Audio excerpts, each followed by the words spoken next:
बिस्मिल्लाहिर्रहमानिर्रहीम। अस्सलाम वालेकुम। एहतसाब अदालत ने साबिक सदर आसिफ जरदारी पर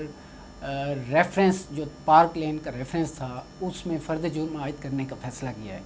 और 10 अगस्त को इस हवाले से रजिस्ट्रार नैब कोर्ट जो कराची हैं उनको वीडियो लिंक के इंतज़ामात करने का कह दिया गया है।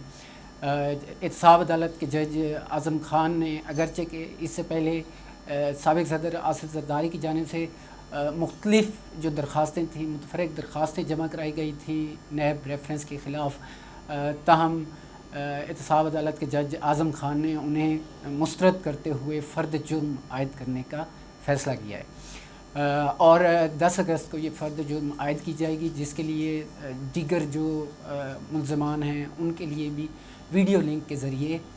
फ़र्द जुर्म आयद करने का जो इंतज़ामात हैं वो कर लिए गए हुए हैं। और ये जो रेफरेंस था ये इसके तहत जो है उन पे इल्ज़ाम था साबिक सदर आसिफ जरदारी पर कि इस्लामाबाद में एक अराज़ी थी तकरीबन 2420 कनाल अराज़ी थी, जिसकी मालियत जो है वो 2 अरब बनती थी, लेकिन उसको 62 करोड़ रुपए में ख़रीदा गया, जिसके तहत अगरचे के जो साबिक सदर आसिफ जरदारी के वकील थे फ़ारूक एच नाइक, उन्होंने पहले तो जो एहतसाब अदालत थी उस पे उसके दायरे इख्तियार पर ही सवाल उठाया, जिसको मुस्तरद किया गया है। इसी तरह उन्होंने रेफरेंस ख़ारिज करने की एक दरख्वास्त दायर की हुई थी और उसे भी मुस्तरद किया गया है। अब चूँकि ये इस हवाले से जब ये डेवलपमेंट चली है तो कल ही एक ट्वीट भी किया बिलावल भुट्टो ने, और उन्होंने ह्यूमन राइट्स वॉच की एक रिपोर्ट का हवाला देते हुए ये ट्वीट किया कि उनको और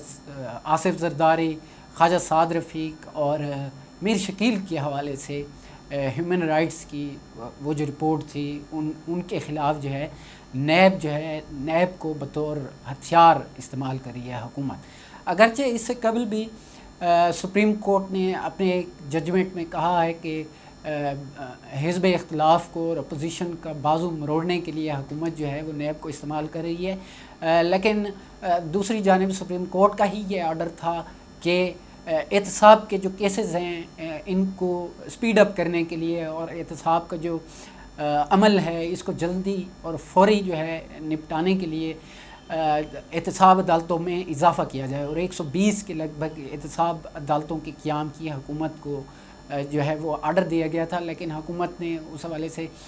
ये बताया कि चूँकि फ़ंड्स की कमी है और इस पे 3 अरब से ज़ायद जो है वो अखराजात आते हैं, इस वजह से जो है फिर जो है एहतसाब अदालतों का क़याम जो है वो मुमकिन नहीं है। और इस रेफरेंस में जो फ़ारूक एच नाइक हैं उन्होंने ये दलाइल दिए थे, दलाइल देते हुए कहा था कि साबिक सदर आसिफ जरदारी जो हैं 2008 में वो कंपनी के डायरेक्टर से जब वो सदारत का ओहदा संभाल रहे थे तो उससे कबल ही डायरेक्टरशिप से उन्होंने इस्तीफ़ा दे दिया था और इस केस में जो है वो शेयर होल्डर तो थे लेकिन उस वक्त डायरेक्टर नहीं थे और इस ज़िमन में स्टेट बैंक जो है उनके ख़िलाफ़ कार्रवाई कर सकता है, लेकिन नैब जो है वो उसके ख़िलाफ़ कार्रवाई नहीं कर सकता। ताहम एहतसाब अदालत के जज ने आज़म ख़ान ने उनकी ये जो दरख्वास्तें थीं मुख्तलिफ, इनको मुस्तरद करते हुए फ़र्द जुर्म जो है वो आयद करने का फ़ैसला किया है। और अगला जो एक हफ़्ता है वो इस हवाले से भी अहम है कि नैब पेशावर और नैब पंजाब जो है लाहौर रीजनल ऑफिस जो लाहौर है, PTI समेत मुख्तलिफ जो सियासी शख्सियात थी उनके ख़िलाफ़ जो रेफरेंस हैं उनको बुलाया गया है। बाज़ जो हैं आमदन से ज़ायद असासों के केसेस हैं और इसी तरह जो सूबाई वज़ीर हैं PTI के उनके ख़िलाफ़ जो है नैब लाहौर में वज़ीर मेहनत जो हैं उनके ख़िलाफ़ पोस्टिंग और ट्रांसफ़र में जो है वो फ्रॉड के हवाले से उनको बुलाया गया है और उनसे जवाब जो है वो तलब किया गया है। इसी तरह गज़नफ़र अब्बास छीना भी थे, उन्हें भी बुलाया गया है और रहमतुल्लाह खोखर को भी पंजाब नैब लाहौर ने बुलाया है। जहाँ तक ताल्लुक़ है अली जदून ख़ान का जो PTI को नैब पेशावर ने तरद किया है और सिर्फ उन्हें नहीं बल्कि उनकी अहलिया के हवाले से भी उन पे केस जो है उनके हवाले से DC जो एबटाबाद हैं उनकी अहलिया के असासों के हवाले से बाकी जो रिकॉर्ड है वो भी तलब किया है। तो अगला जो हफ़्ता है वो इस हवाले से काफ़ी क्रूशल होने जा रहा है कि نیب جو ہے وہ کافی متحرک ہو چکی ہے، لیکن دوسری جانب اگر سپریم کورٹ کی ہم بات کریں تو سپریم کورٹ نے جو ندیم عباسی کیس تھا، میں نے اپنی ویڈیو میں پہلے بھی بتایا ہے، جو فراڈ کا کیس تھا، اس میں جو 2 رکنی بینچ تھا جسٹس مشیر عالم اور جسٹس قاضی فائز عیسیٰ کا، جسٹس مشیر عالم نے ایک 4 صفحاتی جو ہے حکم نامہ جاری کیا ہے، جس کے تحت باقاعدہ از خود نوٹس جو ہے وہ انہوں نے لے لیا ہے چیئرمین نیب کی، جو ڈی جی نیب کے حوالے سے جو تقرریاں ہیں اور ان کا اختیار ہے، اس حوالے سے انہیں مکمل طور پہ فائل جو ہے علیحدہ سے فائل دینے کا، اور اس کو کیس کو جو ہے وہ علیحدہ سے اس کی سماعت کے لیے مقرر بھی کر دیا ہے۔ اور دوسری جانب جسٹس قاضی فائز عیسیٰ نے یہ کہا ہے کہ چونکہ اب وہ جسٹس نہیں رہے اور ہم انہیں طلب کر سکتے ہیں۔ دوسری یہ بات کہ جاوید اقبال کو جو چیئرمین نیب ہیں، کیا انہوں نے آرٹیکل 240 اور 242 کی خلاف ورزی تو نہیں کی، چونکہ جتنی بھی تقرریاں ہیں چیئرمین نیب کا رولز کے تحت جو ہے وہ تقرری کر سکتے تھے، اور 1999 کے بعد نیب پراسیکیوٹر جو ہے وہ پچھلی اس میں اسی کیس میں پچھلی پیشی کے دوران یہ بتا چکے تھے کہ چونکہ 1999 کے بعد کوئی اس حوالے سے رولز اور ریگولیشن نہیں بنائے گئے۔ ایک طرف تو سپریم کورٹ نے آج خود نوٹس لے لیا ہے نیب میں تقرریوں کے حوالے سے جتنے بھی ڈی جیز ہیں، دوسری جانب جو چیئرمین نیب ہیں انہوں نے عرفان منگی کو ہی شوگر کمیشن جو انکوائری کمیٹی ہے، مشترکہ انکوائری کمیٹی،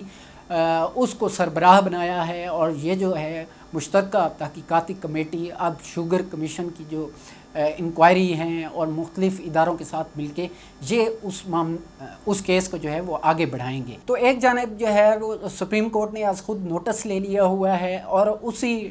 ڈی جی جو نیب تھے عرفان منگی، اسی کے حوالے سے اسی کو چیئرمین نیب نے شوگر تحقیقاتی کمیٹی کا جو ہے وہ سربراہ بھی مقرر کر دیا ہے۔ اب یہ مزید آگے چل کے جو ہے وہ کیا رخ اختیار کرتا ہے، چونکہ اسی کیس میں ہی سپریم کورٹ کے جسٹس مشیر عالم اور جسٹس قاضی فائز عیسیٰ پہ جو 2 رکنی بینچ تھا، وہ یہ قرار دے چکے ہیں، ان کا یہ ریمارکس تھے کہ صرف کرسیاں گرم کرنے کے لیے ہی افسران کو تعینات کیا گیا ہے، اور نیب جو ہے وہ اس کے لوگ جو ہے وہ بغیر کوئی اہلیت کے کوئی کام جو ہے وہ نہیں کر رہے۔ اب مزید یہ کیا رخ اختیار کرتا ہے،